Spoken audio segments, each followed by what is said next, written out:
Joe here with the RideShare Guy, and today we're going to discuss my strategies for accepting upfront fare requests in 2024.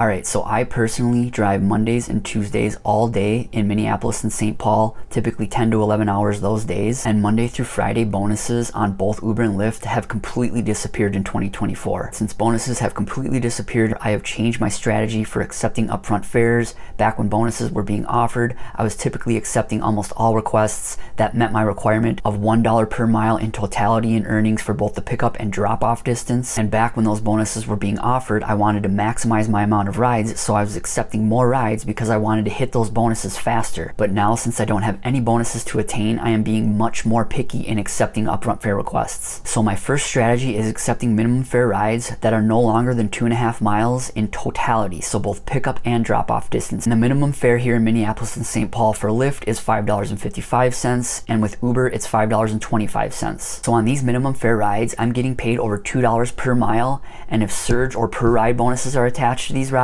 I'm getting paid $4 to $5 per mile. Plus, of course, these rides don't take much time. In totality, they're typically less than 10 minutes. And these minimum fare rides of less than 2.5 miles in totality are most prevalent near downtown areas during peak times.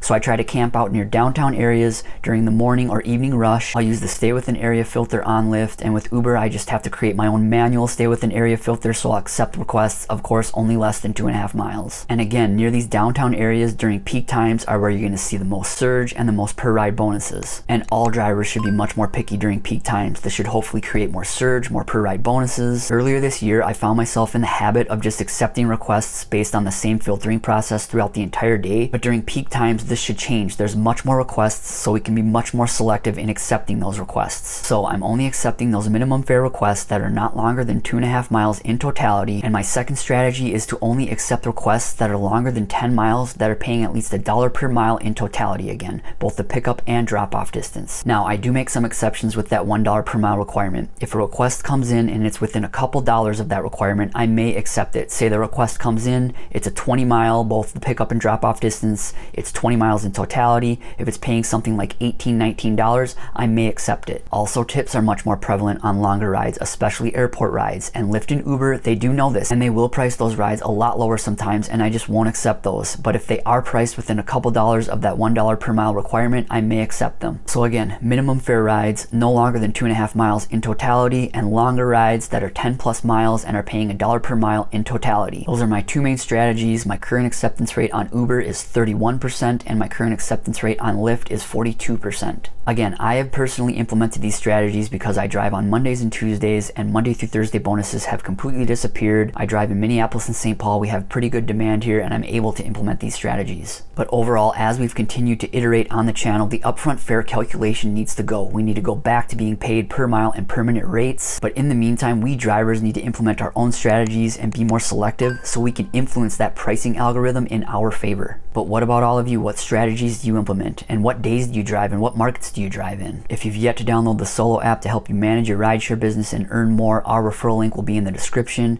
We also have a free newsletter, and the link to sign up for that is in the description as well. If you've yet to check out my previous video about a commenter saying that we glorify Uber and Lyft, be sure to check that one out. Thanks again for watching, and drive safe. Thanks.